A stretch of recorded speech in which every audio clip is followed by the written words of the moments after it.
लूकॉस अध्याय 13।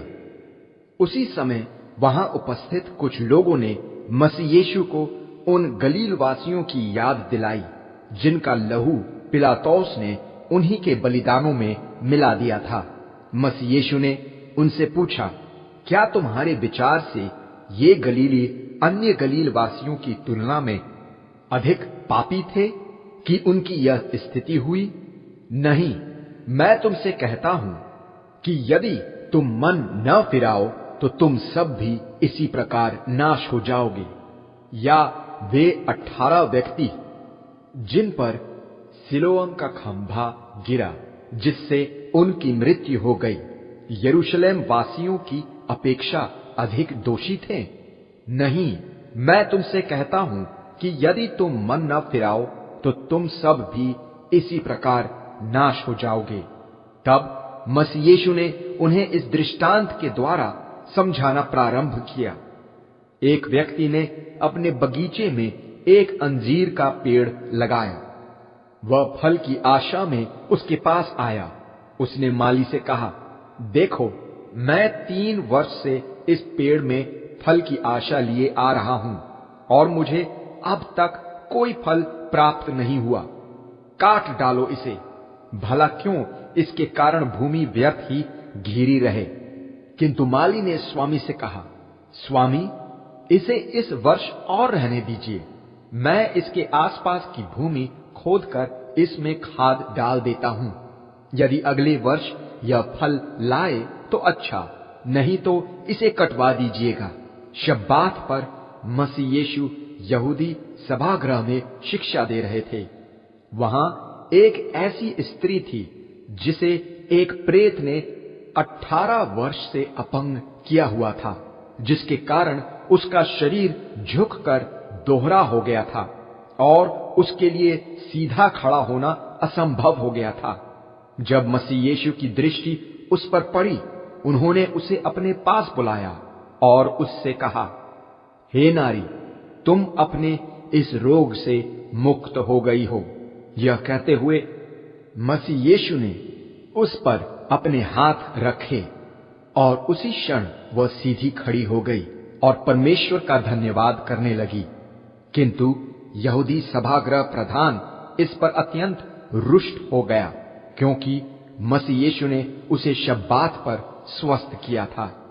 सभागृह प्रधान ने वहां इकट्ठा लोगों से कहा, काम करने के लिए 6 दिन निर्धारित किए गए हैं, इसलिए इन 6 दिनों में आकर अपना स्वास्थ्य प्राप्त करो, न कि शब्बात पर। किंतु प्रभु ने इसके उत्तर में कहा, पाखंडियों, क्या शब्बात पर तुम में से हर एक अपने बैल या गधे को पशुशाला से खोल कर पानी पिलाने नहीं ले जाता? और क्या इस स्त्री को, जो अब्राहम ही की संतान है, जिसे शैतान ने 18 वर्ष से बांध रखा था, शब्बात पर इस बंधन से मुक्त किया जाना उचित न था? मसीह यीशु के ये शब्द सुन उनके सभी विरोधी लज्जित हो गए। सारी भीड़ मसीह यीशु द्वारा किए जा रहे इस महान कामों को देख आनंदित थी। इसलिए मसीह यीशु ने उनसे कहना प्रारंभ किया, परमेश्वर का राज्य कैसा होगा? मैं इसकी तुलना किससे करूं? परमेश्वर का राज्य राई के बीज के समान है, जिसे किसी व्यक्ति ने अपनी वाटिका में बोया और उसने विकसित होते हुए पेड़ का रूप ले लिया, यहां तक कि पक्षी भी आकर उसकी शाखाओं पर बसेरा करने लगे। मसीह यीशु ने दोबारा कहा, परमेश्वर के राज्य की तुलना मैं किससे करूं? परमेश्वर का राज्य खमीर के समान है, जिसे एक स्त्री ने 3 माप आटे में मिलाया और सारा आटा ही खमीर युक्त हो गया। नगर नगर और गांव गांव होते हुए और मार्ग में शिक्षा देते हुए मसीह यीशु यरूशलेम नगर की ओर बढ़ रहे थे। किसी ने उनसे प्रश्न किया, प्रभु, क्या मात्र कुछ ही लोग उद्धार प्राप्त कर सकेंगे? मसीह यीशु ने उन्हें उत्तर दिया, तुम्हारी कोशिश यह हो कि तुम संकरे द्वार से प्रवेश करो, क्योंकि मैं तुम्हें बता रहा हूं कि अनेक इसमें प्रवेश तो चाहेंगे, किंतु प्रवेश करने में असमर्थ रहेंगे।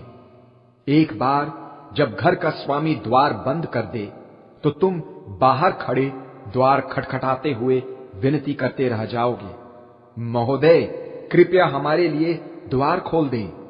किंतु वह उत्तर देगा, तुम कौन हो और कहां से आए हो, मैं नहीं जानता।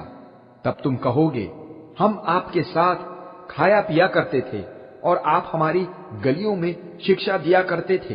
परंतु उसका उत्तर होगा, मैं तुमसे कह चुका हूं, तुम कौन हो, मैं नहीं जानता। चले जाओ यहां से, तुम सब कुकर्मी हो। जब तुम परमेश्वर के राज्य में अब्राहम, इसहाक, याकूब तथा सभी भविष्यद्वक्ताओं को देखोगे और स्वयं तुम्हें बाहर फेंक दिया जाएगा, वहां रोना और दांतों का पीसना ही होगा। चारों दिशाओं से लोग आकर परमेश्वर के राज्य के उत्सव में शामिल होंगे। और सच्चाई यह है कि जो अंतिम हैं वे पहले होंगे तथा जो पहले वे अंतिम। उसी समय कुछ फरीसियों ने उनके पास आकर उनसे कहा, यहां से चले जाओ, क्योंकि हेरोदेस तुम्हारी हत्या कर देना चाहता है।